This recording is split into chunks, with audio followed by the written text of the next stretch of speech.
Di pertengahan biopsi itu dokter keluar kamar bang, keluar kamar operasi dengan tangan masih berdarah. Dia bilang gini, Pak, ini sudah tidak bisa dipertahankan, tidak bisa diambil jaringannya, bahkan di biopsi pun sudah tidak bisa. Ini lebih baik dipotong habis, dia bilang gitu. Besoknya sampai kesurupan juga, seharian juga tuh bang, nggak lama dari itu. Saya panggil lagi kan teman suami saya ini, bisa. Mama saya berontak bang.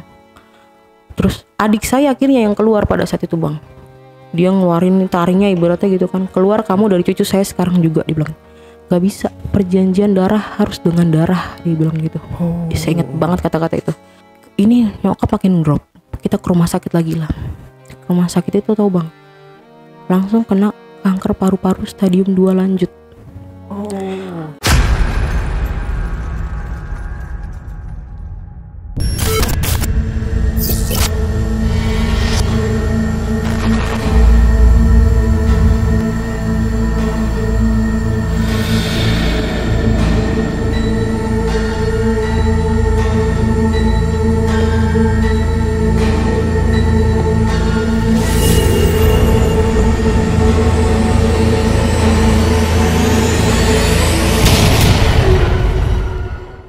Assalamualaikum warahmatullahi wabarakatuh.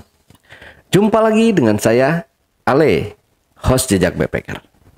Tentunya dalam obrolan misteri Jejak Backpacker kali ini, saya telah kehadiran seorang narasumber, yang mana pada tahun 2012 lalu, narasumber kita ini, Tari, kehilangan orang tua yang sangat dicintainya karena disantet oleh orang yang sangat jahat.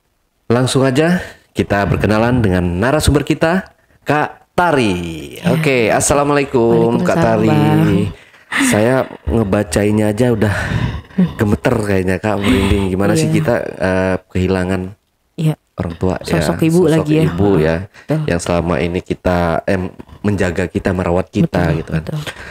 Ya, jadi ini yang ngirim santetnya tahu tapi Kak, orang dekat atau gimana? Orang dekat kebetulan. Ini orang dekat pada akhirnya kita tahu karena melewati berbagai rangkaian cerita.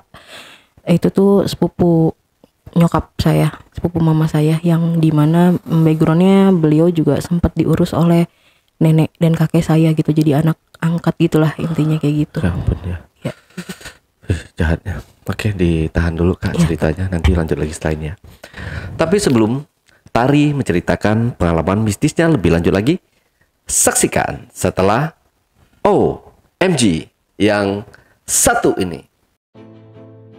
Kopi Liong Bulan, nuansa legendaris di mana keunikan rasa dan aroma mengalir dari setiap biji kopi pilihan. Keistimewaan yang dipersembahkan bagi mereka yang menghargai cita rasa terbaik. Gurih dan aroma asli yang khas dibuat dengan sempurna. Kopi Liong Bulan, keajaiban dalam setiap aroma. Oke, Kak Tari. Ya. Sebelum cerita, mungkin Kak Tari mau ngopi dulu atau mau semprot yang wangi-wangi dulu, bisa Kak Tari? Boleh ngopi dulu deh bang, Boleh biar ngopi agak dulu rileks. ya, iya kita ngopi dulu, teguk.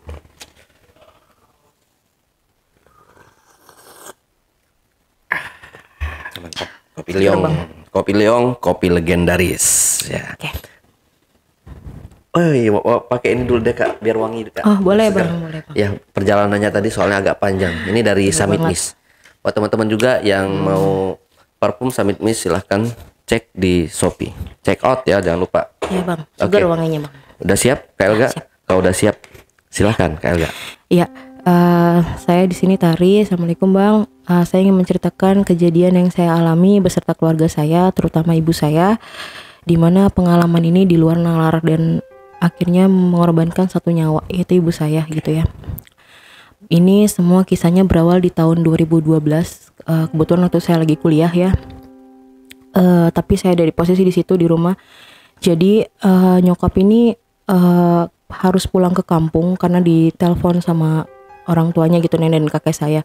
Kebetulan backgroundnya nenek dan kakek saya ini kan PNS ya, punya berkecukupan lah, lumayan di kampung ya, punya aset dan sebagainya gitu. Kebetulan ada beberapa yang dijual dan ditelepon lah mama saya ini untuk pulang gitu, dapat bagiannya gitu kan. Karena kami rasa itu jadi urusan mama kami, jadi waktu itu saya nggak mutusin untuk pulang. Papa saya juga enggak, adik saya juga enggak. Kebetulan akhirnya mama saya pulang sendiri ya. Di beliau pulang, kita pikir tidak ada apa-apa karena kita juga nggak tahu kronologi fixnya seperti apa gitu kan. Ternyata tuh pulang, mama saya tahu karena orang itu akan datang ke rumah nenek saya di mana meminta jatah bagiannya. Yang dimana tuh nggak ada korelasinya karena kan beliau bukan anak kandung. Iya betul. Adik-adik mama saya nelpon gitu bahwa ini orang akan pulang karena tahu nih kita tuh bakal jual aset gitulah intinya gitu, minta bagian. Mama saya ngerasa ini punya tanggung jawabnya selama ini gitu kan. Akhirnya dia pulang, dia menyelesaikan itu, ternyata ribut lah katanya gitu kan. Dia ribut. Terus ada mungkin satu ucapan mama saya mungkin menyakiti beliau ya pada saat itu mungkin. Mungkin karena kejengkelan mama saya yang udah bertahun-tahun ditahan gitu bang. Akhirnya terlontarlah kata-kata kasar itu. Mungkin sakit hati gitu kan. Cuman kan awalnya mama saya dan kami berpikir ya sudahlah sampai di situ saja gitu loh bang. Nah setelah pulang itu kita berjalannya waktu tuh kita ya udah kita menganggap itu udah masalah biasa aja gitu kan. Sampai di titik itu akhirnya di tahun berikutnya itu udah mulai itu kejadian-kejadian bang. FYI mama saya pengidap gula diabetes juga, ada penyakitnya medis juga ya. Terus dari situ mulai kejadian-kejadian teror pertama itu lebih di awalnya tuh binatang bang. Jadi di rumah itu kita tuh ada ular. Di bawah kolong meja makan tuh ada ular gitu kan. Kita berpikir kok ular dari mana ini gitu kan. Terus berpositif thinking aja karena kita selalu ngedinai itu gitu kan. Mungkin ini kita habis banjir atau apa gitu masuk binatang kan. Ya udahlah singkat cerita kita nggak perpanjang itu lagi. Kemudian disusul lagi belatung. Belatung itu jatuh dari atas atap gitu kan. Terus kami lagi-lagi berpositif tuh karena kita skeptis pada saat itu. Mungkin ada bangkai kali ya di atap gitu kan, entah kucing, entah tikus gitu kan. Cuman pada saat itu nggak ada baunya bang. Tiba-tiba jatuh aja berjatuhan itu belatung gitu. Banyak lah. Nggak ambil pusing lagi bang. Terus lanjut lagi, kita punya satu akuarium bang. Itu akuarium nggak ada penyebab, nggak ada apa yang kami pikir nggak akan bisa pecah lah gitu di luar nalar lah untuk itu pecah. Sampai ikannya mati bang semua. Terus lagi-lagi kita nggak mikir ke situ. Nggak, ini mungkin masa airnya kali yang buat akhirnya yang itu pecah gitu kan. Dan yang paling parah itu terakhir tuh di kucing. Kita tuh punya kucing. Jadi ada dulu tetangga kita, teman saya juga kebetulan nitipin kucing karena dia pindah. Nih gue taruh kucing ya buat lu gitu. Kami sekeluarga sebenarnya nggak suka kucing awalnya bang. Terus karena kami ya udah ngerasa ketitipan jadi amanah kan bang. Jadi kayak makan apa di situ kita kasih gitu kucing itu kan. Di malam kejadiannya itu kucing itu bawa binatang bangkai tikus bang ke rumah. Di depan pintu persis. Kita pikir kan namanya Garfield loh kita main ya. Kita kan nggak apa sih ini selama di sini tuh bertahun-tahun nih Garfield nggak pernah ngasih bangke, nggak pernah ngerepotin, nggak pernah bawa apa-apa lah intinya gitu kan. Cuman kita berpikir ya udahlah mungkin ini lagi nggak tahu kenapa lah gitu kan. Terus aku googling kan, karena kepikiran banget tuh kita googling kenapa ya. Ini tanda terima kasih katanya gitu kan kucing ini sama kita katanya karena kita udah ngerawat. Besok paginya meninggal itu kucing. Terbujur kaku gitu kan. Itu kita nangis-nangis sama kucing itu kan udah sayang banget bang gitu kan. Masih belum tuh masih ngedina itu. Berjalannya itu dari 2012 ke 2015 akhirnya tuh awal mula nyokap langsung kena medis tuh. Dari mungkin rentetan itu kita masih bodo amatin ya. Masih kita nggak hiraukan, masih ngedinai semuanya. Udahlah kita anggap ini adalah hal yang nalar gitu kan. Di 2015 itu nyokap tiba-tiba ada benjolan di sebelah kiri payudaranya dia gitu kan. Terus kan ini apa ya, kok ada benjolan gitu di mama gitu kan. Wah benjolan mah gitu kan. Ya udah coba kita harus kayaknya cek ke dokter deh, ke rumah sakit gitu ya. Kita kira ke rumah sakit tuh bang. Terus dibilang ini hanya jaringan tumor yang jinak. Artinya kan tidak akan berubah menjadi sel kanker pada saat itu kan. Terus gimana nih caranya dok gitu kan. Ya udah coba nanti diangkat aja karena ini hanya berupa jaringan, nanti kita operasi aja gitu, diangkat jaringannya gitu kan. Kita agak sedikit tenang kan, cuman jaringan gini doang mah gitu, nggak tumor jinak diagnosisnya gitu kan. Tapi terus nyokap tuh nggak tahu kenapa pingin herbal gitu bang, pingin alternatif gitu kan. Namanya meja operasi, dia belum, itu kan sesuatu yang baru buat dia gitu, kayak takut deh mama gitu, coba pingin herbal gitu kan. Kita diperkenalkan lah itu herbal plus supranatural juga, itu jadi ke daerah Bogor deh kalau nggak salah ya. Kita datang ke sana tanpa ada kata-kata, kita belum cerita datang. Itu satu tim pengobatan tuh ya, Shinsei mungkin atau gimana ya, saya nggak paham. Itu tiba-tiba dia bilang, Bu, saya merinding satu badan. Dia bilang gitu kan. Saya merinding satu badan, ibu yang sabar. Dia bilang gitu, ibu yang sabar, ini ditujukan untuk ibu. Gitu dia bilang, statementnya pada saat itu. Kita masih bingung, apa sih gitu kan. Apa ya yang dia maksud ya gitu kan. Kita gak mau berpikir aneh-aneh juga tuh gitu. Akhirnya, ini kayaknya udah aneh deh ma gitu kan. Cuman bokap waktu itu menolak keras hal kayak gitu. Gak ada yang kayak gitu, gak ada gitu kan. Gak mungkin gitu. Tiba tuh nyokap tuh sering kerokan dulu bang, inget banget tuh, sering masuk angin kerokan, dia minta dikerok tuh, terus dia minta dipanggilin lah sama yang bisa ngerok. Kebetulan tuh dulu nyokap, aku punya temennya punya nyokap, nah dia tuh bisa ngerok dan plus sensitif juga orangnya. Datang ke rumah dikerok, mungkin dia sudah menangkap nalar yang aneh ya, maksudnya sinyal yang aneh nih ke nyokap gitu kayaknya. Dia langsung coba kita wudu, dibilang gitu, kata temen nyokap aku, kita wudu, kita baca Quran ya, kata dia gitu kan. Kenapa ya? Nggak bilang apa-apa tuh bang.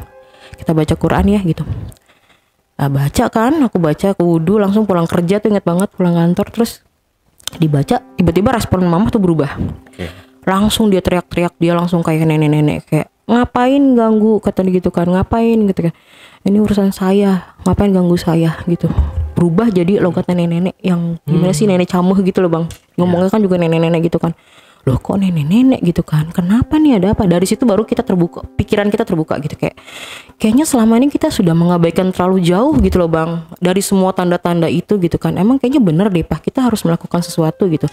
Dari situ akhirnya bokap juga kebuka ya, yalah sebelum terlambat gitu kan. Kita akhirnya panggil ustadz ke rumah untuk ruqyah. Tahu kan bang ya ruqyah? Di ruqyah. Sebelum itu juga nyokap selalu meyakinkan diri dia, mama ini ada sesuatu sepertinya di badan mama. Kenapa? Mama selalu mimpi buruk. Dia selalu menjelaskan mimpi didatangin orang. Mama tuh seperti di dasar gurun yang lembah gitu loh bang. Dia di situ terus dijagain 2 orang, terus mama nggak bisa kemana-mana. Dibilang gitu. Terus mimpi kali mah gitu kan. Enggak lah gitu kan. Enggak, mama yakin nih kata dia. Kita panggilkan ustadz kan bang. Dan ustadz itu bilang apa? Ibu kondisinya ada di sebuah lembah, persis yang dimimpikan mama saya. Terus di lembah itu ibu nggak bisa ngapa-ngapain ya? Iya, saya di sini, saya dijaga. Dia bilang gitu. Saya dijagain, saya nggak bisa kemana-mana. Dia bilang gitu kan. Ya udah ibu ikut saya bacakan doa. Waktu itu dibacain doa-doa gitu. Ibu ngeliat jalan keluar nggak? Enggak. Saya nggak ngeliat jalan keluar sama sekali. Ibu kalau misalnya itu dengerin suara saya pandu dengan suara saya. Ustadznya bilang gitu ya bang. Setelah doa-doa itulah, saya pandu, ibu denger lagi. Abis itu mama saya nggak bisa jalan, nggak bisa. Terus gimana lagi bang gimana lagi pak gitu kan. Ya udah kalau nggak bisa jalan, ibu coba lari. Nggak bisa lari terbang gitu bang. Itu saya percaya nggak percaya bang, mama saya ngelakuin gerakan terbang, dia keluar gitu kan. Itu udah kita capek semua kan akhirnya. Cuman ya ustadz ini bilang ini hanya bersifat sementara gitu loh, karena kan memang sudah bertahun-tahun nih bang gitu kan. Nah dari situ tuh ada teror juga yang juga itu menurut saya nyakitin fisik ya ke saya dan adik saya. Kebetulan adik saya juga itu kan sensitif dia. Adik saya itu di suatu maghrib ngelihat ada orang jubah gitu bang, jubah hitam gitu dia pakai, dia lewat gitu kan. Terus pas lewat gitu, apa itu ya gitu, kok lewat gitu dari ruang tamu ke kamar gitu kan. Pas dia lewat gitu, dia cerita ke saya, di malam itu dia mimpi dulu. Dia mimpi katanya dia berantem sama si jubah hitam itu karena merasa tidak suka, katanya mungkin dia apes gitu kelihatan gitu katanya. Ngapain ngeliatin saya gitu, kayak gitu kata dia gitu kan. Berantem di situ dia bilang tujuannya saya ingin mama kamu, dia bilang gitu. Kalau nggak salah kayak gitu ya, berantem cekak-cekakan gitu. Adik saya menang tuh sampai ngos-ngosan dia bangun bang. Saya tanya kenapa kamu? Terus dia cerita, Dut, dia manggil aku Dut kan ya. Terus aku gue mimpi ini loh kata jubah hitam ini gitu kan. Terus kayak enggak kali cuma mimpi, gue bilang gitu kan. Terus enggak mimpi gitu. Di besoknya nggak nunggu lama, saya didatengin orang yang sama, bukan orang ya, wujud yang sama. Wujud yang sama itu saya dicekek bang, tahu reperpan nggak bang? Iya. Saya dicekek, gak bisa napas. Saya sampai teriak Allahu Akbar, Allahu Astagfirullahaladzim, segala macam saya sebutin, saya nggak bisa napas bang. Terus kayak akhirnya nyokap sadar kan, bangun tuh, langsung saya dibangun. Kenapa? Saya ngeliat jubah hitam itu, terus ada saya langsung notice kan kayak ini kan wujud yang sama yang gue lihat kemarin kan, yang gue ceritain gitu kan. Oh iya, gue baru inget, gue bilang gitu kan. Udah tuh dari situ tuh. Udah tuh setelah ruqyah gitu kan, kita ruqyah terus kan harus rajin ya bang ruqyah itu ya, nggak sekali 2 kali ya gitu kan. Terus di 2016 itu tiba-tiba kondisi medis nyokap memburuk bang. Itu tahu abang, tumor itu sampai sebesar bola basket. Jadi payudara mama saya itu benar-benar sebesar bola basket. Saya udah nggak ada dokumentasinya lagi. Bola basket bang, sebesar itu. Kebayangkan beratnya kayak apa bang, gitu kan. Udah sampai ngeluarin darah segala macam. Sampai kita bawa ke beberapa rumah sakit, ada di Bogor juga. Sampai kita datengin dokter spesialis onkologi terbaik pada saat itu di situ. Terus didatengin, kasus tumor itu banyak dia bilang. Tapi ini aneh gitu, maksudnya kan kenapa harus sampai membesar ini kan, toh jaringannya sudah diangkat. Dan kebetulan waktu itu mama saya sudah menjalani segala rangkaian sinar. Sinar itu seperti kemo tapi di bawah kemo bang, karena mungkin hanya bersikap tumor jinak gitu kan, jadi tidak memerlukan kemo. Tapi dilakukanlah sinar selama 30 hari. Mama saya di karantina tuh waktu itu di rumah sakit Cipto. Udah dokter sampai bingung bang, gini deh nanti saya obrolin sama dokter ini ya, saya punya teman profesor, dia bilang gitu. Mudah-mudahan bisa mengatasi ini, kata dia gitu kan. Dibawalah kita ke rumah sakit Jakarta. Dibawa rumah sakit Jakarta. Profesor itu kaget kan, ini kenapa ya bu gitu kan, kok kondisinya seperti ini gitu kan. Dilihat hasil PA-nya gitu kan, hasil semua labnya dikasih, seharusnya tidak ada mengkhawatirkan seperti ini gitu kan. Nah setelah itu dia ya udah nanti kita lakukan biopsi ya bu gitu. Biopsi itu ya udah, di biopsi itu gimana ya dok gitu kan, diangkat jaringannya gitu katanya. Nanti kita cek lab lagi, itu kita tahu ini apa, nanti apa yang harus kita lakukan lagi gitu kan. Akhirnya dilakukanlah pada hari itu di 2016 itu biopsi. Di pertengahan biopsi itu dokter keluar kamar bang, keluar kamar operasi dengan tangan masih berdarah. Dia bilang ini pak, ini sudah tidak bisa dipertahankan, tidak bisa diambil jaringannya, bahkan di biopsi pun sudah tidak bisa. Ini lebih baik dipotong habis, dibilang gitu. Dipotong habis bang, sampai tidak tersisa. Ya pada saat itu kami keluarga hanya menginginkan yang terbaik ya bang ya. Maksudnya apapun keputusannya yang penting menyelamatkan nyawa dulu gitu ya. Ya udahlah, dilakukanlah itu, dipotong gitu kan. Setelah dipotong itu akhirnya rangkaian itu langsung kita pikir ya sudahlah, membaik ini dipotong nih, akar masalahnya udah dicabut nih istilahnya gitu kan. Tapi karena sudah masuk ke cancer katanya, tapi harus ada ini ya, rangkaian berikutnya katanya kemo gitu kan. Kemo tuh ada 6 tahapan bang. Oh ya sudah, kita ikutin tuh bang. Ada sempat namanya nuklir juga. Di nuklir, di kemo, di nuklir tuh dimasukkan alat cairan gitu, dihancurkan agar si jaringannya tidak menyebar kemana-mana gitu. Lalu kemo juga, jadi banyak banget bang. Saya kalau ngeliat itu, kalau inget kejadian itu, nge-recall kejadian itu tuh sedih banget gitu ya. Jarum kanan kiri tuh udah hal yang biasa buat mama saya tuh, udah kayak nggak seberdaya itu gitu bang. Udah tadinya badannya kayak saya gini, tiba-tiba kurus, menurun drastis gitu kan. Kita gimana ya ini ya gitu kan. Tapi kita ikhtiar, ya sudah kita lakukan apa yang dokter bilang gitu kan. Karena kan ini medis, larinya harus ke medis gitu kan bang. Udah tuh perjalanan waktu itu tuh langsung kita bingung nih, akhirnya pingin lah gitu kita nyobain apa lagi nih, maksudnya udah medis nih gitu. Nyokap kok masih ngedrop. Nah itu di malamnya akhirnya mama saya chaos tuh bang. Jadi waktu di malam itu saya inget banget, saya ada closingan kantor, saya pulang malam, dimana jam 11 saya belum pulang gitu lah, jam 10-an belum pulang. Ternyata itu mama saya lagi drop katanya, adik saya sama papa saya yang di rumah kan. Katanya mama minta makan, seneng banget tuh bang, mama minta makan. Selama ini dia makan gak mau, nafsu makan gak ada. Ya udah makan di mana mah gitu, kita turutin katanya gitu kan. Makan keluar pak, kata dia gitu. Makan keluar kan, udah makan keluar, dibawa ke tempat makannya gak mau makan bang, sama sekali gak mau makan. Kenapa mah gitu? Enggak, aku gak mau makan, kata dia gitu. udah lemes lagi dong kita bang. Terus perjalanan pulang gitu, tiba-tiba di tengah kita udah mau nyampe deket rumah gitu, dia ibarat mata kebelalak tuh yang putihnya udah nggak ada bang. Itu kita kata adik saya berpikir udah nyokap nggak ada di malam itu, pikirnya gitu kan. Tiba-tiba gitu kolaps gitu nyampe rumah, terus dipijitin kan sama adik saya, itu dipijitin sama bapak saya. Terus adik saya ini kan udah mulai kepancing nih apa namanya sixth sense dia nih bang. Kok ada dimensi lain di wajahnya nyokap tuh, kayak keluar masuk gitu. Ini nenek-nenek itu ternyata. Jadi separuh nenek-nenek, separuh ini gitu kan. Terus kayak, ih ini bukan mama gitu kan, bukan mama ini mama nak gitu. Dia tuh selalu kalau misalnya kita ngegapin itu dia gitu, sosok itu, dia selalu meyakinkan enggak ini tuh mama gitu. Dia pengennya panggil mama, ini mama gitu. Enggak ini bukan. Adik saya ngomong gitu, bukan, ini bukan mama, dia bilang.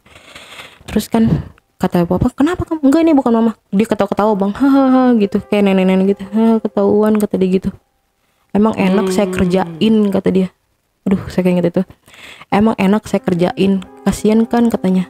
Dibawa makan, ternyata dia nggak mau makan, sengaja kata dia gitu. Ingat banget tuh. Terus kan itu papa saya baca-baca tuh bang, ayat kursi segala macam, muter-muter bang, muter-muter. Nggak bisa, pasti selalu tengah-tengah. Nggak bisa kata dia gitu. Nggak bisa baca kan kata dia gitu kan. Suruh pegang Quran, nggak mau panas kata dia gitu. Terus nenek-nenek ini selalu kayak bilang kasihan deh kata dia, kasihan. Saya sebenarnya kasihan sama orang ini katanya ke mama saya. Dia ini udah capek, udah sakit dia bilang gitu kan. Tapi saya punya perjanjian, saya nggak kan balik ke orang yang nyuruh gitu kan. Dia bilang nggak bisa, saya punya perjanjian, kalau nggak saya yang disiksa kata dia gitu. Saya harus buat orang ini nggak ada gitu sampai mati lah intinya kayak gitu. Balik sana gitu kan, nggak bisa, saya kasihan, saya akan balik tapi nanti kalau udah waktunya ya kata dia gitu. Terus sambil dia ketawa-ketawa gitu tuh ada masih yang sekarang jadi suaminya adik saya masih ada di situ juga kan. Akhirnya saya ditelepon suruh pulang, saya pulang sama yang sekarang jadi suami saya ini. Saya datang ke situ, kondisinya udah lebih membaik nih, karena kan udah berjam-jam tuh bang ya. Ini gimana ya gitu kan, nyokap kok gini gitu kan, mana kondisinya lagi abis kemo pertama tuh bang, drop-dropnya kan. Terus suami saya ini punya inisiatif, gue telepon temen gue deh yang bisa. Dia tuh sebelumnya dia pernah cerita nih ceritanya, saya juga baru tahu ya, cerita ke temennya itu bahwa keluarga cewek gue ini begini loh ceritanya, gini dijelasin sama dia semuanya. Terus coba ada fotonya nggak kata dia gitu kan, dijelasin fotonya, diliatin kan, ini adek lu bisa, ini kan ini siapa, nunjuk adik saya. Ini adeknya cewek gua kata dia gitu, itu masih pacaran kan. Ini bisa adek cewek lu gitu kan. Bisa apa sih gitu kan, bisa, dia bisa kata dia gitu kan. Dia punya kemampuan kok, masa sih, tanya ke saya gitu kan, confirm lah intinya. Saya bilang setahu saya enggak ya gitu, saya belum tahu tuh, pikir saya kan ada, saya nggak ada apa-apa lah gitu kan. Enggak, adek lu bisa Dut katanya gitu kan. Terus ya udahlah saya ngendain lagi kan. Akhirnya singkat cerita pas malam itu ditelepon kan, datang ke situ. Ditelepon pas waktu mau OTW saya bilang, "Mah." Padahal itu belum pernah ketemu, Bang. Mama saya sama temennya suami saya itu. Dia bilang gini, "Mah, ada orang ntar mau datang ke sini ya gitu, mau ngebatin." Dia ngomong apa? "Besok aja lah, Mah ngantuk," kata dia gitu. "Enggak, sebentar aja," aku bilang. Dia berusaha untuk enggak ketemu sama orang itu. Terus kayaknya saya udah punya gelagat aja nih, ini bukan mama saya nih, saya bilang gitu kan. Dia menghalangi orang yang datang gitu kan. Terus akhirnya datang lah tuh, pas datang diketemuin sama mama saya, dia ketakutan Bang, setengah mati. Mama saya tuh ketakutan, kayak ngapain, pulang kata dia gitu kan. Pulang, kenapa Bu gitu, kenapa kata dia gitu kan. Pulang sekarang, saya nggak mau ketemu orang ini, pulang kata dia gitu kan. Yang dilakuin dia pada saat itu cuma ngambil rokok Bang, rokok, terus asapnya itu ditiupin ke muka mama saya. Kata dia, dia takut, itu ketakutan banget Bang, dia takut, tolong pulang kata dia gitu. Pas udah kayak gitu, kok nih ketakutan kenapa ya gitu kan. Terus kayak pulang gitu, saya nggak mau pulang kata gitu. Itu semalam suntuk Bang, dari jam 12 dia datang sampai subuh, mama saya nggak berhenti Bang, keluar masuk Bang. Kebayangkan Bang, badan normal aja kayak apa gitu kesurupan itu. Ini udah gitu dihajar banget lah gitu. Dari situ, nah di situ mulai awalnya adik saya itu ketahuan nih punya sixth sense. Tiba-tiba dia berontak juga tuh Bang, responnya beda. Ternyata tuh ada leluhurnya gitu. Akhirnya dia keluar itu, jadi macan bang. Adik saya berubah jadi macan gitu kan. Kamu bisa, katanya si teman suami saya kan, keluarin, kata dia gitu. Intinya minta bantuan bareng lah gitu. Keluarin, kata dia, bisa. Terus baru adik saya tahu selama seumur dia hidup ada pendamping sosok di leluhur dia di dia. Baru ketahuan itu malam. Karena mungkin komunikasinya bingung gimana sama adik saya ya, karena kan ini adik saya nggak nyambung, ibaratnya nggak connect gitu. Tiba-tiba ada yang konekin kan, jadinya tahu gitu kan. Sosok macan itu kan akhirnya, iya ini cucu saya, dia bilang gitu ke mama saya. Ini cucu saya, dia bilang gitu kan. Kasian intinya, kasian gitu kata dia gitu kan. Akhirnya kita nggak tidur sampai subuh. Saya besoknya masih kerja tuh bang, kantor. Besoknya adik saya juga kantor juga, kami sama-sama kantor gitu kan. Besoknya adik saya kesurupan bang. Kesurupan teriak-teriak gitu. Kalau nggak salah itu beberapa temennya itu ke rumah. Nah dilalahnya temennya itu ada yang bisa kayaknya tuh bang. Itu mama saya ketakutan lagi. Pulang. Yang ini pulang. Kamu pulang, kata dia. Terus dijelasin kan, terajan ntar gue ceritain di kantor gitu. Intinya gitu kata teman adik saya kan gitu kan. Kayaknya teman adik saya ini tahu gitu apa yang terjadi. Pokoknya setiap ada orang yang bisa selalu minta pulang. Udah tuh bang, berjalannya itu terus gitu kan. Besoknya sampai kesurupan juga seharian juga tuh bang. Gak lama dari itu saya panggil lagi kan teman suami saya ini. Bisa, mama saya berontak bang. Terus adik saya akhirnya yang keluar pada saat itu bang. Dia ngeluarin taringnya ibaratnya gitu kan. Keluar kamu dari cucu saya sekarang juga, dibilang. Gak bisa, perjanjian darah harus dengan darah, dia bilang gitu. Ya, saya ingat banget kata-kata itu. Perjanjian darah dengan darah, bahasa Sunda ya bang. Keluar, kata dia. Pokoknya lu harus keluar dari cucu gue, lu mau apa, kata gitu kan. Perjanjian darah dengan darah. Terus gak tahu gimana negosiasinya, keluar tuh bang. Tapi hanya bersifat sementara, balik lagi hanya sementara gitu kan. Terus masuk lagi, setiap ada tetangga saya datang tuh. Kan rumah kita rame kewas ya bang. Rame lah. Datang tetangga pakai baju hijau. Kebetulan bang, gak tahu apa korelasinya ya. Tiba-tiba mama saya nari-nari bang. Nari-nari. Terus, baju hijau, kata dia. Itu kan saya dulu gini. Sambil gerakan tari. Gerakan tari itu bang. Kita tuh kayak, ini kenapa sih gitu kan. Aneh gitu, aneh banget. Udah akhirnya dari situ tuh udah mulai ibarat nyokap tuh on off lah udah cepet banget masuknya gitu kan. Terus kita balikin lagi ke medis nih, karena ini harus ke medis tetep kan gitu, jalurnya ke medis gitu kan. Kemo lagi tuh bang, kemo udah tuh. Terus jadi kebetulan tuh suami dulu mertua saya sekarang kan, dia selalu ngelakuin bekam bang. Bekam itu kan ternyata tuh bekam itu juga ada supranatural juga gitu loh bang. Itu datang ke situ niat kita bekam, gak ada cerita apa-apa bang. Kita gak ada ceritain kejadian-kejadian apa gitu tuh, gak ada. Tiba-tiba mau gini, ibu sudah lama, kata dia gitu. Terus kenapa ya gitu. Ya Allah nih saya merinding bu sebadan-badan, kata dia. Bismillahirrahmanirrahim ya bu, saya insya Allah saya bantuin, dia bilang gitu. Jadi dia tuh pengobatannya kayak rumahan bekam bang, tapi dicek darah dulu, ditaruh di mikroskop gitu bang. Nanti sudah ada layar proyektor, sudah dijelasin sama si orang ini ya, sama ibu Haji lah gitu bilangnya. Ibu nih ada dijelasin juga medisnya gitu, ada pengkristalan gitu, kata dia gitu kan, penyumbatan ini segala macam dijelasin sama dia gitu kan. Terus ibu sini deh, kata dia gitu. Kenapa saya tadi bilang saya merinding sebadan-badan, kata. Ibu ini lihat seluruh aliran darah ibu udah ada berwarna hitam, jadi kayak ada. Kalau di mikroskop itu bang kayak model cacing hitam itu katanya tuh jin masuk lewat situ bu. Jadi jin itu masuk ke aliran darah untuk ngerusak lewat penyakit gitu bang. Akhirnya gitu kan. Terus kita drop lagi dong bang. Kok diagnosisnya selalu ke situ ya gitu kan, maksudnya kita niatnya bekam, kita niatnya apa gitu kan. Ya udah singkat cerita dia bekam lah. Udah tuh nggak lama dari situ ini nyokap makin drop. Kita ke rumah sakit lagi lah. Ke rumah sakit itu tau bang, langsung kena kanker paru-paru stadium 2 lanjut. Ya udah merembet ya. Udah merembet, padahal kemo sudah, sinar sudah gitu kan. Otomatis ya wallahualam ya bang, qadarullah semua itu kan bisa terjadi ya. Cuman kayaknya kita sudah berikhtiar semampunya kita nih. Kok penyebarannya sudah kemana-mana. Bayangin bang, di jantung itu ada tumor. Di jantung. Iya itu ada tumor. paru-paru sudah stadium 2 lanjut gitu. Waktu itu dokternya menyampaikan langsung depan rumah saya, kita nangis drop-dropnya bang. Kok jadi kemana-mana gitu. Kita berpikir dengan kemo ini nih alhamdulillah nih gitu ada jalan titik keluarnya lah gitu di 2017 itu kan. 2018 gitu lah. Terus akhirnya waktu itu dokternya bilang harapannya tipis, dia bilang gitu. Tapi kan kita nggak bilang ke mama ya bang ya, kita jalanin itu terus kan. Pas udah jalanin itu kanker, kita 2 minggu lagi disuruh balik bang. Kata dia gini, dokter ingin banget, Bu, ini masalah yang serius, saya harus rapat dengan dokter seluruh dokter paru apa gimana gitu, ID lah, persatuan ID gitu, untuk menangani masalah ini, kata dia gitu. Saya ingat banget kata-kata gitu. Berarti sebesar ini ya masalahnya gitu kan, sampai harus dirundingkan gitu loh bang. Kayak aduh masalah besar nih sepertinya. Cuman kita kan nggak mau menunjukkan raut itu ya. Ya udah tuh saya kira ya udah mas sabar, masih bisa sembuh gitu. Tapi semangat mama saya besar banget bang buat hidup. Dia bilang saya pengen ngeliat anak-anak saya menikah. Waktu itu saya belum nikah ya. Jadi dia bilang masih pengen hidup gitu loh. Semangatnya besar banget lah intinya. Sampai sejauh itu ya.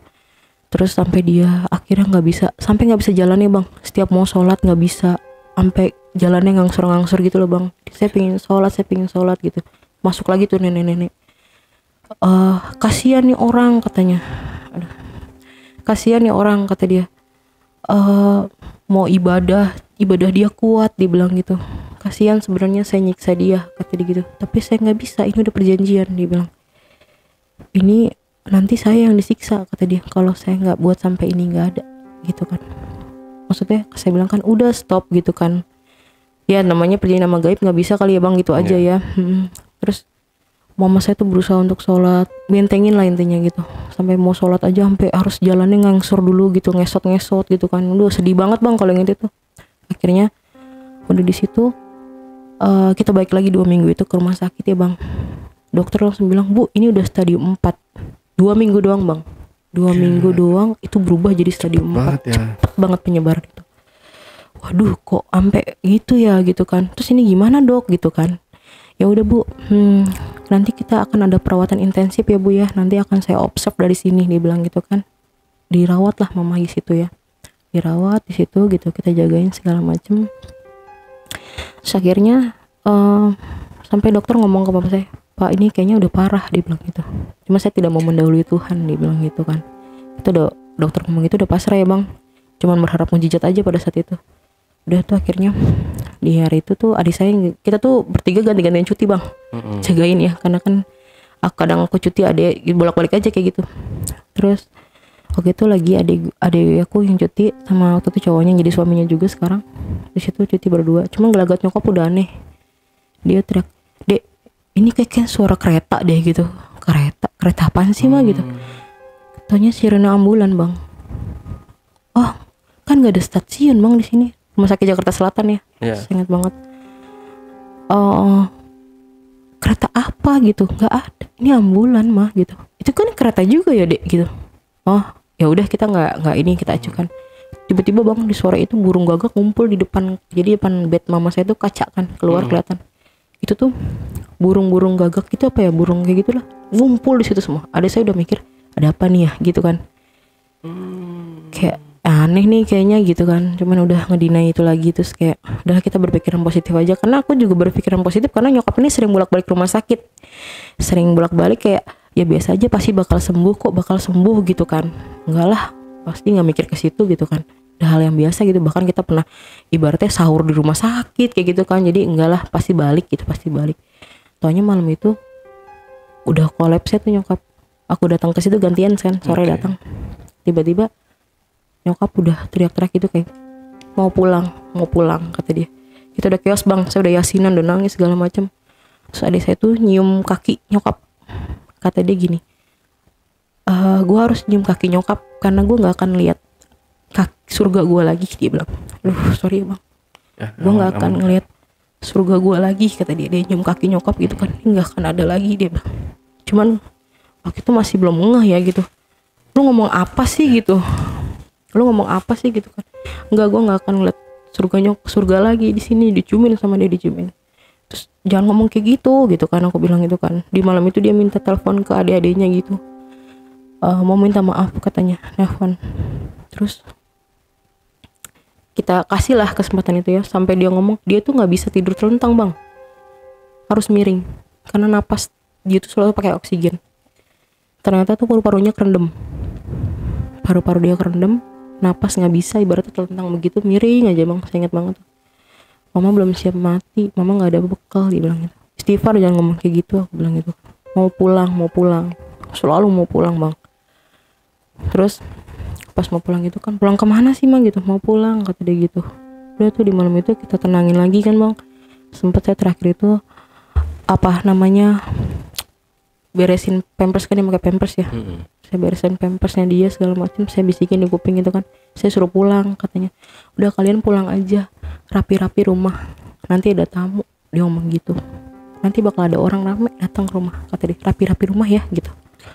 Terus ngapain sih rapi-rapi rumah gitu kan? Oh ya nanti kesini bawain kemeja papa ya, kemeja yang rapih. Ini apa lagi sih gitu kan? Udah bawain aja kata mama gitu. Sambil ngomong dia udah terengap-engap gitu. Terus akhirnya sama dia kita kan bisikin gitu, mas saya pulang ya gitu, aku pulang ya gini-gini, iya hati-hati ya kata dia gitu. Terus kita pulang malam itu, akhirnya bokap yang jagain. Kebetulan ada kakek gue bang, ikut dari kampung tuh ke situ buat jagain gitu kan, karena kasihan mungkin kan kita tiga-tigaan doang nih, nggak ada saudara, nggak ada apa gitu kan. Terus ikut bantuin gitu di malam itu. Besoknya tuh kalau nggak salah aku pulang lah sama adik aku tuh. Waktu itu pulang, besok itu nyokap mau ngelakuin serangkaian tes, nggak tahu PET scan, nggak tahu cek darah ya, pokoknya harus puasa. Malam itu harus puasa katanya gitu kan. Terus kita pulang nyampe rumah tuh, ya udah mungkin papa bisa dampingin besok kali kan gitu sama kakek. Oh iya nggak apa-apa, katanya kalian pulang aja kerja, udah kelamaan kan libur gitu. Ya udah kita pulang berangkat kerja. Di malam itu bang, saya takut banget sama adik saya tuh ya. Kok perasaan gue takut ya di rumah berdua. Iya lagi gue takut kata dia gitu kan. Kita minta temenin aja yuk sama waktu itu suami kita ya. Belum jadi suami waktu itu kan. Kita tidur di kamar, dia suruh di ruang tamu gitu. Ya deh kayak gue ngerasa nggak aman gitu kan. Iya ya udah tidur tuh bang. Pas tidur itu adik gue nangis bang tiba-tiba. Dia bilang itu suara mama, dia bilang suara mama. Terus apaan sih, istighfar gue bilang gitu kan. Enggak itu suara mama kata dia gitu kan, keluar dari kamar. Jadi kamar nyokap di belakang. Enggak itu bukan, apaan sih, mama di rumah sakit.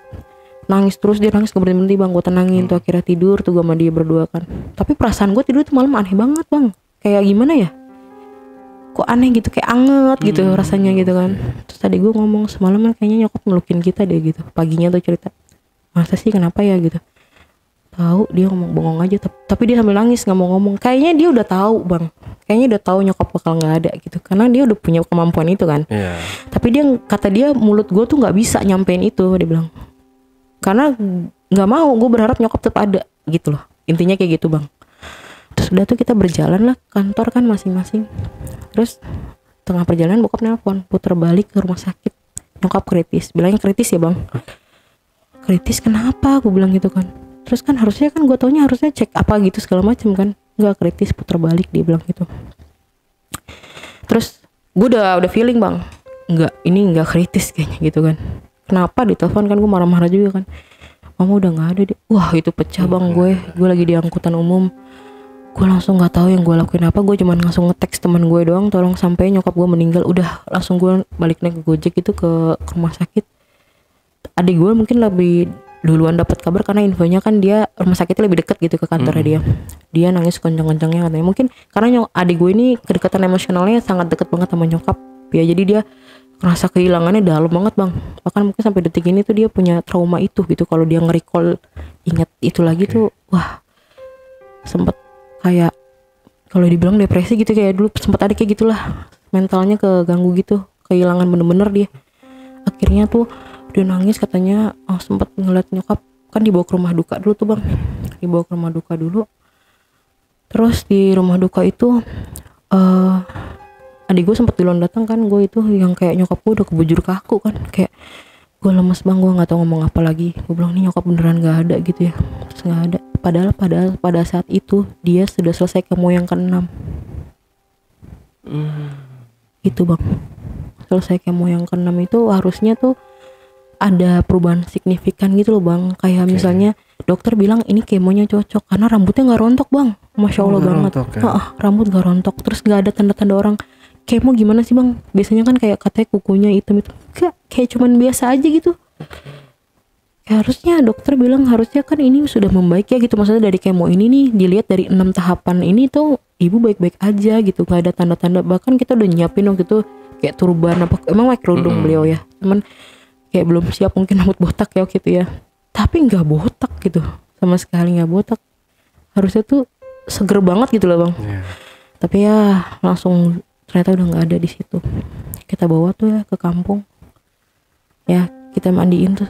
Nyokap tuh sempet minta guntingin kuku dulu tuh, dia guntingin kuku tuh. Terus besoknya ternyata ini relate pas dimandiin. Ternyata gue baru tahu bang, mandiin mayat itu ternyata harus gunting kuku ya bang. Terus ini anaknya mana, coba guntingin kuku. Adik gue yang jawab, enggak, kemarin dia udah minta gunting kuku sama saya. Wah masya Allah ya, dia udah tahu tandanya dia udah nggak ada gitu loh bang. Diguntingin terus nyokap, itu gue mandiin gitu kan. Terus gue ngasih ngeliat dia nangis gitu loh bang, dari sininya air matanya tuh keluar gitu bang. Kok kayak nggak ikhlas gitu ya, maksudnya kayak ada yang dibebanin gitu ya. Kayak gue bilang udah mah ikhlasin aja, gue bilang gitu kan. Terus sampai akhirnya udah dikafanin gitu. Terus coba ini mana keluarganya gitu, ini lihat mamanya udah senyum ya gitu kan. Oh ya udah, kita bawa ke kampung, perjalanan 8 jam apa ya 7 jam ya. Daerah mana? Daerah Jawa Barat. Iya, tadi ya Jawa Barat.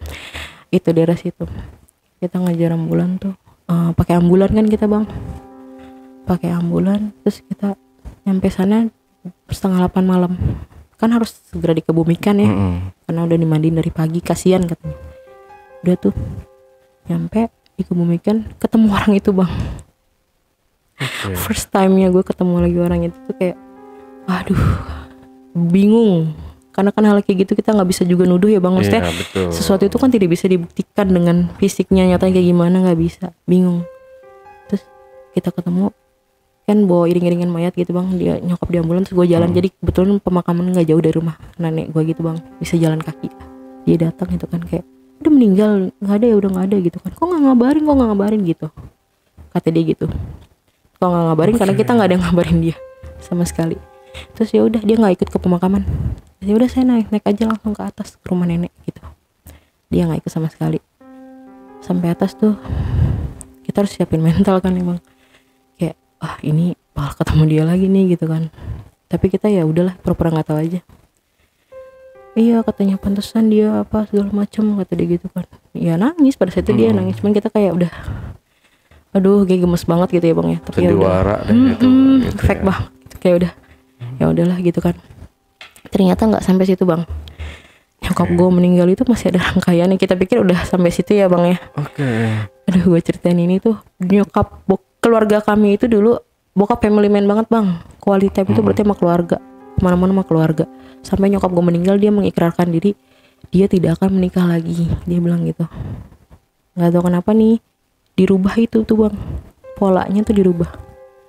Dia buat kita jadi asing bertiga. Bokap gue tuh 180 derajat berubah bang, berubah banget, jadi cuek. Biasanya bang ya, itu pacar gue aja kalah bang sama dia WA-nya. Dia udah makan siang belum, dia udah pulang belum, dia udah sampai mana. Telepon itu kayaknya bokap gue tuh berkali-kali. Ini nggak ada bang, berubah total. Sama adik gue juga gitu. Ini kenapa ya kok berubah gitu kan. Tiba-tiba nggak lama dari situ tuh, kan gak lama dari kejadian nyokap itu, setahun kemudian gue nikah. Karena kan gue wujudin nyokap gue pengen nikah kan. Gue nikah, akhirnya gue keluar dari rumah itu tuh bang. Tinggal adik gue doang. Adik gue doang berdua sama bokap. Nah adik gue selalu chat gitu kan, kayak aduh bokap kok aneh banget ya, berubah banget gini. Terus gue ngerasa kayaknya kita harus ke seseorang yang bisa bantu deh, gue bilang gitu kan. Dikenalin lah tuh sama AA, ceritanya tuh di daerah Bogor tuh. Diceritain, oh ini tuh dibuat kita jauh bang. Jadi ibaratnya nih dalam kasat matanya dia nih, kayak adik kita tuh di lautan gitu, adik gue di sana, bokap gue di sini. Jadi kita semakin jauh gitu. Disuruh mungkin tercerah berai apa gimana, kita nggak paham. FYI itu juga kita udah material abis bang, jual mobil, udah bisa-bisan. Kita nyokap bayar cash juga gitu, ingat banget. Jadi intinya biar habis semuanya, nggak ada yang tersisa gitu kan. Hanya rumah itu kan, di Di rumah itu ternyata bokap akhirnya kan sendiri. Adik gue nggak kuat cabut bang, berantem sama bokap. Keluar tinggal bokap sendiri. Bokap sendiri itu dia orang paling skeptis bang, nggak pernah takut bang. Apa aja kayak nggak, mustahil itu ada hantu kayak gini. Tapi pada malam itu dia nelpon gue gemeter bang, ketakutan. Tolongin papa. Ini kayak ada orang tiap malam, kayak ada yang nyapu di ruang tamu, kayak ada, pokoknya aduh ini takut banget papa, keran di kamar mandi nyala sendiri, kata dia gitu. Kita kan aneh yang liat bokap gitu kan, selama ini dia orang paling berani gitu kan. Terus akhirnya dijemput tuh sama laki gue tuh bang, dijemput akhirnya nginep sampai berangkat kantor tuh dari tempat gue. Terus kita udah tenangin ini dulu, di sini aja dulu gitu kan. Terus bokap lama-lama mikir gak bisa nih selamanya gue kayak gini gitu, nomaden gitu loh bang. Ya kan, baju iya. Terus kan aneh gitu kan, kenapa ya kita panggil lah orang gitu kan. Itu kaget bang, orang datang ke rumah, Masya Allah pasti yang dia cari, kata dia gitu. Jadi di rumah itu banyak ditanemin sama dia. Di kamar gue, di kamar nyokap ditanamin sesuatu. Iya itu kayak gitu-gitu, gaib-gaib kayak gitu. Sampai dia tuh punya CCTV bang. Kenapa tahu punya CCTV? Karena pada saat itu kan, jadi kita jemput orangnya kan dari Bogor itu ke rumah untuk coba ngeliat situasi rumah gitulah. Dijemput itu dia langsung ngomong kayak gini, apa namanya, adik gue berubah tiba-tiba jadi kayak suara ketawa yang kayak genderuwo gitu loh bang. Saya di sini untuk memantau keluarga ini, dia bilang itu, pergerakan keluarga ini kemana aja saya tahu, saya ikutin, saya laporin, kata dia. Jadi mata-matain kita lah intinya. Ada tugasnya masing-masing tuh bang. Di kamar, antara kamar kita juga ada. Intinya itu rumah hawanya panas banget bang. Sampai yang ngobatin kita bingung, apa sih yang dicari gitu, apa gitu kan. Akhirnya dicoba di ini kan, diusir kayak gitu. Tapi ya si ininya A-nya ngomong, segala sesuatu yang ditanamkan hal gaib itu nggak bisa dicabut gitu aja. Jadi dia akan bertahan di situ. Gitu. Kita berpikir daripada hubungan kita sama bokap jadinya renggang gitu kan, situasinya selalu panas, kita jual aja di rumah ini gitu. Sempat udah kepikiran kayak gitu. Akhirnya kita jual tuh bang. Biar dia nggak juga selalu ngerekam kita apa kegiatan kita kemana tuh, biar intinya lost contact aja gitu bang. Akhirnya kita jual. Dijual itu sampai ternyata dia tuh datang ke rumah itu bang. Tahu dia. Nyari tahu. Kita kata ke tetangga. Kemana katanya gitu. Karena mungkin nggak ada info yang dia dapatkan dari situ setelah kita keluar kan gitu kan. Datang ke situ untuk nanyain kabar kita kemana katanya. Dan dari situ dia kayak orang cacing kepanasan, bolak-balik nanya ke kampung, kan masih ada tante-tante gue tuh bang. Dia tuh domisilinya di Jakarta, tapi dia sering pulang ke kampung. Nggak tahu ngapain, karena ada rumah juga, ada segala macam gitu. Dia pulang pasti nanyain, si ini kemana, si Tari kemana, si ini kemana, udah kawin lagi belum, ini selalu nyari info. Tapi gue udah bilang sama tante-tante gue, tolong jangan kasih info apapun, gue bilang gitu kan, karena gue udah nggak mau lagi kendus dan nggak mau berurusan lagi gitu, kayak gitu. Dan infonya terakhir, kita kan selama ini jadi kayak apa ya bang, mungkin sebenarnya dia tahu, kita tahu gitu, ngerti bang? Tapi nggak ada juga maksud tersirat kita maki-maki, kita apa, nggak, kita jalan. Bahkan kalau misalnya ada yang dibilang, lu mau dibalikin lagi nggak? Enggak. Apa bedanya gue sama dia? Gitu kan bang? Padahal kan udah ngerenggut nyawa nyokap, udah kehilangan. Berantakan bang, berantakan. Baru tahu gue sosok ibu nggak ada tuh, linglung, nggak ada sama sekali, nggak ada tempat balik, nggak ada tempat. Beda ya sama bokap ya gitu. Tapi sedendam itu kita nggak mau ngelakuin hal yang sama gitu. Bahkan kan suami gue yang gemes banget bang, gue punya temen nih orang Kalimantan, lu mau gitu kan, udah urusannya sama gue, kata dia gitu kan. Gue bilang nggak usah, gue bilang gitu kan. Udah biarin gini aja, walaupun gue nggak tahu akhirnya kemana, tapi gue nggak mau jadi sama kayak dia, gue bilang gitu. Sama aja dong gue ngebunuh dia juga kan bang. Dosa dia gue yang nanggung udah banyak banget, gue juga nggak tahu, penyokap gue doang gitu kan, kita nggak tahu kan. Sedendam itu dia ternyata bang. Terus akhirnya ya udah kita abaikan aja, dan ternyata sampai sekarang tuh kadang masih nyari info bang. Jadi intinya tuh kalau adik gue bilang ya, adik gue sempat cerita itu, kita tuh udah mau dihabiskan dalam bentuk materi, kita biar dipecah belah, biar gak nyatu intinya nih kita bertiga, biar kita kesana kemana-mana, pokoknya udah gak ada lagi lah bentuk keluarga gitu bang, intinya kayak gitu. Mungkin mau ngenain kita juga bingung ya bang, mungkin kan awalnya cuman tujuannya ke nyokap gitu, tapi dibalik ini semua ceritanya sebenarnya ini yang dia mau buat gitu loh.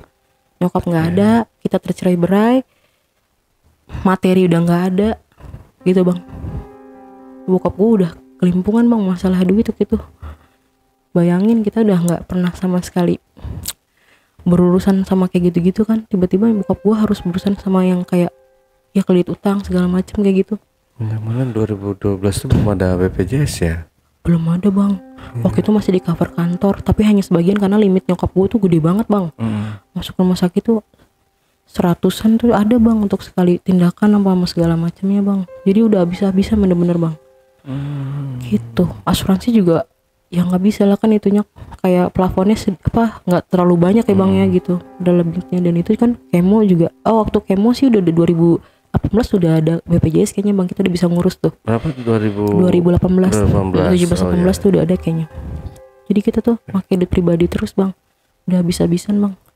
Bagus aja kita masih pada kerja gitu kan, karena kan kita banyak izin bang, susah juga nggak kebayang gitu kan dibuat izin terus kan nggak bisa kan sebenarnya kayak gitu. Udah habis lah, kita udah segala macem bang. Bahkan adek gue juga udah ngerasa sendiri aja gitu setelah gue married, kayaknya gue nggak punya hidup lagi gitu ibaratnya, kata dia. Untung masih ada cowoknya sekarang jadi suaminya sih, alhamdulillah ya. Jadi udah ada temennya gitu. Kayak gitu bang. Iya, memang sosok ibu itu ya pemersatu anak-anaknya betul, ya. betul. Memang beda sama bapak. Iya. Beda banget memang. Ibu itu adalah segalanya, sama sih yang kita rasakan semua mungkin ya. Kayaknya kalau di rumah itu ada ibu, suasana tuh jadi hidup. Ada yang ditunggu gitu loh bang, yang pulang. Betul. Arti rumah sesungguhnya tuh sebenarnya ibu gitu. Iya. Ya kayak gitu ya. Mungkin ya kalau udah nggak ada ibu lagi tuh, ya udah kosong. Kosong udah rasanya. Kosong. Mau pulang kayaknya apa sih yang mau di ini, ya cuma rumah aja gitu. Udah nggak ada lagi ibu yang dulu yang misalkan kalau lebaran kita pengen masakan dia gitu. Vibesnya tuh udah hilang, udah nggak ada lagi gitu. Ya itu pelaku ya memang jahat banget ya, padahal itu masih hubungan sedarah ya, sama bang, sama ibu ya. Kan diurusin sama nenek gue dari kecil. Gila ya. Ya makanya nggak nyangka ya di sini nge-share ini untuk ngasih tahu bahwa dendam manusia itu ternyata sebenarnya lebih daripada setan ya gitu. Maksudnya itu tuh lebih jahat daripada setan tuh manusia gitu loh bang. Kayak gitu baru di sini tuh. Dan ada hikmahnya sih bang, dari situ kita lebih berhati-hati gitu, ucapan, lisan, karena kita udah ngeliat nih nyokap gitu kan kayak gini, jadi lebih jadi filter, kayak aduh gue nggak mau nih ngomong apa ke orang, takutnya nyakitin, takutnya nanti dibalik itu dia punya apa gitu, jadi filter buat diri sendiri. Ada hikmahnya sebenarnya gitu loh, jadi lebih berhati-hati dalam bicara gitu bang. Dulu kan emosian banget bang, bokap gue juga emosian banget. Dari situ udah mulai agak ngerem, karena tahu nih kita bukti nyata selama dari 2012 itu 10 tahun lebih itu bukti nyata susah banget jalanin hidup dalam kurungan magic gitu. Bertatihnya dalam masalah materi, capeknya bang. Kita sempat kata-kata kayak kapan sih kita kok perginya ke rumah sakit mulu ya gitu, sampai kayak gitu bang. Tanpa disadari mungkin udah lelah ya bang. Kayak kita kok ke rumah sakit mulu ya, orang-orang seneng gitu, sampai kayak gitu. Karena emang sesering itu bolak-balik rumah sakit ya gitu. Lagi ya penyakit yang kayak gitu, maksudnya non medis itu kita nggak punya bukti kuat ya, bukan nggak punya bukti kuat, maksudnya emang nggak bisa dibuktikan. Nggak bisa. Mau dipenjarain juga pidanain atas dasar pasal apa bang? Malah kita malah tertuduh mau fitnah. Betul, gitu. Iya. Makanya ya mungkin kedepannya mungkin akan dibuat kali ya undang-undang. Harus sempat ada kan ya bang? Ya, kalau nggak salah. Ada dulu, cuma nggak tahu sekarang udah udah redup lagi karena bingung barang buktinya apa gitu, nggak bisa dibuktikan juga. Iya, paling hanya kejadian-kejadian di luar nalar gitu kan, yang ini tidak bisa dibuktikan nyatanya gimana gitu kan, kayak gitu-gitu. Kalau adik sendiri sekarang berarti udah punya suami ya, udah. Tapi makin aktif dia bang, makin aktif dia, makin terakhir tuh ngobatin orang juga tuh dia. Oh dia bisa untuk ngobatin akhirnya juga, dari situ mulai terasah gitu bang. Dia punya punya potensi nih. Bahkan dia tuh dulu pernah cerita, gue nggak mau pergi ke rumah sakit gitu. Kenapa? Kayak gue tuh bakal tahu gitu kayak orang kapan ini, cuman nggak mau, jadinya kayak stres sendiri gitu bang, kata dia. Karena gue tahu nih bakal gimana, bakal meninggal kayak gitu. Cuman kan gue nggak mau mendahului Tuhan, jadinya gue stres sendiri. Gue harus cerita kemana gitu kan, kayak awalnya dia kayak gitu kan. Akhirnya dia ngobatin itu terakhir di temennya apa namanya, jadi suaminya juga waktu itu gue juga ada datang ke situ. Anak kecil bang, korban santet juga.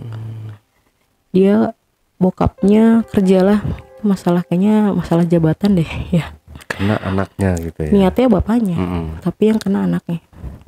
Tuh udah dibantuin sama adik gue, ternyata tuh sukmanya diambil ada di tengah hutan. Adik gue datang ke situ bang. Astral projection ya. Kalau berarti astral projection tuh dia datang ke tempat hutan itu, dia nemuin anak itu di lantai, lari sama tante, ayo lari. Gak bisa, aku dikunci, takut, kata dia. Jadi itu anak terbaring gitu aja udah kayak ya nggak tega bang gitu, kok anak sekecil itu harus nerima begitu gitu kan. Sempat kayak gitu tuh. Adik gue udah bisa sampai ke situ juga gitu. Bahkan untuk kesini aja tadinya harusnya dia nggak bisa bang. Sampai detik ini sebenarnya gue bukan nantangin ya bang. Saya cerita di sini juga bukan mau memperkeruh masalah lagi gitu ya, takutnya ada yang nonton apa gimana. Cuman mau nge-share aja gitu, berbagi pengalaman gitu kan. Dan tapi di sini adik gue, kita pikir kan udah selesai urusannya ya bang ya.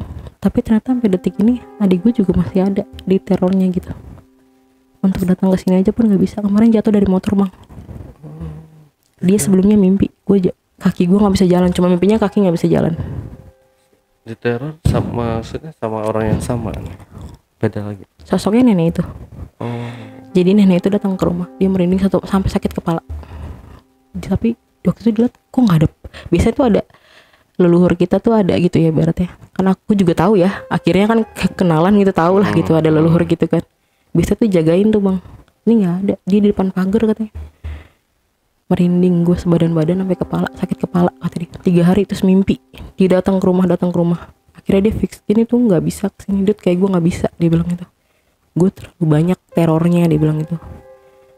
Gue takutnya makin parah, dia bilang gitu. Sampai pas mau kesini aja tuh kayak, lo update ke gue ya apa yang terjadi dari hari kemarin Senin nih sampai dengan ini.